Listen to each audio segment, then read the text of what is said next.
ನಿಮ್ಮ hair cut ಮಾಡ್ಕೊಳ್ತೀಯಾ? ಹಾಂ, hair cut ಮಾಡ್ಕೊ. ಹೆಂಗೆ ಹೇಳು, ಈ ಥರ ಕಟ್ಟಿಂಗ್ ನೋಡು, ಹಿಂಗೆ ಕಟ್ಟಿಂಗ್ ಹಿಂಗೆ ಮಾಡಿಸಿ, ಇಲ್ಲ ಹಬ್ಬ ಹಿಂಗೆ ಮಾಡಿಸ್ತಾ, ಇಲ್ಲಾಂದ್ರೆ ಹಿಂಗೆ ಮಾಡಿಸ್ತಾ, ಹಿಂಗೆ ನೋಡಿ, ಹಿಂಗೆ ಬಾಚ್ಕೊಳ್ಳೋ ಥರ ಹಿಂಗೆ ಮಾಡಲ, ಇಲ್ಲಾಂದ್ರೆ ಪೀಸ್ ಕटिंग ಮಾಡಿಸ್ತಾ. आप जो देख रहे हो ना फोटो में वो सेट किया हुआ है, पूरा हेयर कट करके सेट करके फिर फोटो लिया है। बाद में अभी फ्रंट कट करते हैं ना, बाद में सेट होने के बाद ऐसी तरह छोटा नहीं निकलता। Hello friends, welcome back to my YouTube channel. ಇವತ್ತು ನನ್ನ ಪಾಪುಗೆ ಹೇರ್ ಕಟ್ ಮಾಡಿಸೋಣ ಅಂತ ಪಾರ್ಲರ್ ಕರ್ಕೊಂಡು ಬಂದಿದ್ದೀನಿ. ಪಾಪು ಇರಬೇಕಾದ್ರೆ ಅವಳಿಗೆ ಮುಡಿ ಕೊಟ್ಟಿದ್ದಷ್ಟೇನೆ, ಯಾವುದೇ ರೀತಿ ಹೇರ್ ಕಟ್ ಮಾಡಿಸಿರಲಿಲ್ಲ. ಸೊ ಅದು ಉದ್ದ ತುಂಡ ಇತ್ತು, ಅದನ್ನ ಒಂದು ಲೆವೆಲಾಗಿ ಕಟ್ ಮಾಡಿಸೋಣ ಅಂತ ಪಾರ್ಲರ್ ಕರ್ಕೊಂಡು ಬಂದಿರೋದು. ನಾನು ಮಂಜು ಇಬ್ಬರು ಬಂದಿದ್ವಿ. ಸೊ ಅದು ಒಂದು ಸ್ವಲ್ಪ ಅವಳಿಗೆ ಹೇರ್ ಲೆಂತಾಗೇ ಇದೆ, ಯಾಕೆಂದರೆ ಹೇರ್ ನಾನು ಕಟ್ ಮಾಡಿಸಿರಲಿಲ್ಲ. ಅವ್ರ ಅಪ್ಪಾಜಿ ಥರ ಅವಳ ಕೂದಲು ಕೂಡ ಚೆನ್ನಾಗಿದೆ. ಅವ್ರು ಏನೇನು ಮಾಡ್ತಾರೋ ಸುಮ್ಮನೆ ಸೈಲೆಂಟಾಗಿ ದೇವ್ರ ಥರ ಕುತ್ಕೊಂಡ್ಬಿಟ್ಟಿದೆ ನನ್ನ ಮಗಳು. ನೋಡಿ ಎಷ್ಟು ಚೆನ್ನಾಗಿ ಕಟ್ ಮಾಡಿಸ್ಕೊತಿದ್ದಾಳೆ. ಏನು ಮಗನೇ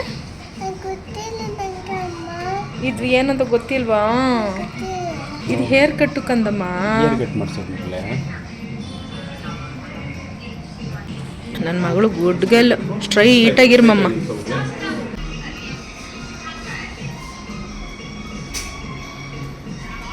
ನಾ ಹಿಡ್ಕೊಳಪ್ಪ ಕೆನ್ನೆನ ಬಗ್ಸಿದ್ಯಾ?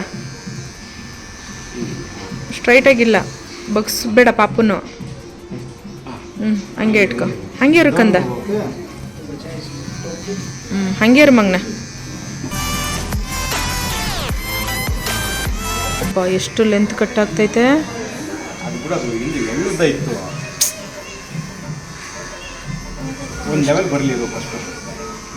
ದೇವ್ರೆ, ಹತ್ತತ್ರಕ್ಕೆ ಒಂದು ಅರ್ಧ ಮೊಳದಷ್ಟು ಕಟ್ ಆಗ್ತೈತೆ.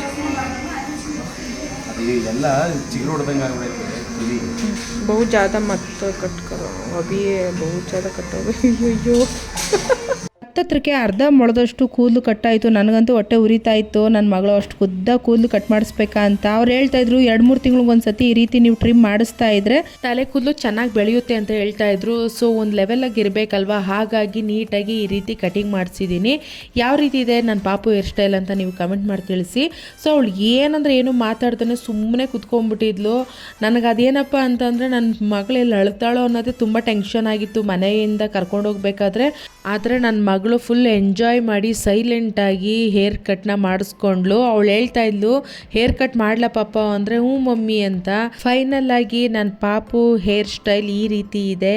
ಹೇಗಿದೆ? ತುಂಬ ಕ್ಯೂಟ್ ಆಗಿದೆ ಅಲ್ವಾ? ಸೊ ನನಗಂತೂ ತುಂಬ ಖುಷಿ ಆಯಿತು. ಓವರ್ ಲೆಂತ್ ಕಟ್ಟಾಯಿತು ಅಂತ ಸ್ವಲ್ಪ ಬೇಜಾರಾಯಿತು. ಅದಾದಮೇಲೆ ನಾನು ಐಬ್ರೋ ಮತ್ತು ಪೆಡಿಕ್ಯೂರ್ನ ಮಾಡಿಸ್ಕೊಂಡೆ.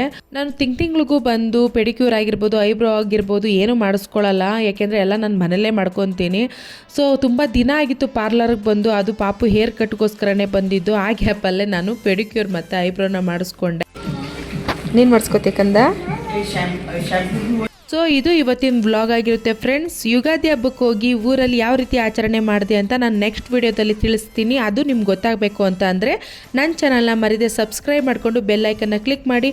ಬೆಲ್ಲೈಕನ್ನ ಕ್ಲಿಕ್ ಮಾಡೋದ್ರಿಂದ ನಾನು ಹಾಕೋ ವಿಡಿಯೋ ನೋಟಿಫಿಕೇಷನ್ ಮೊದಲೇದಾಗಿ ನಿಮಗೆ ಬರುತ್ತೆ. ಹಾಗೆ ವಿಡಿಯೋಗೊಂದು ಲೈಕ್ ಮಾಡಿ.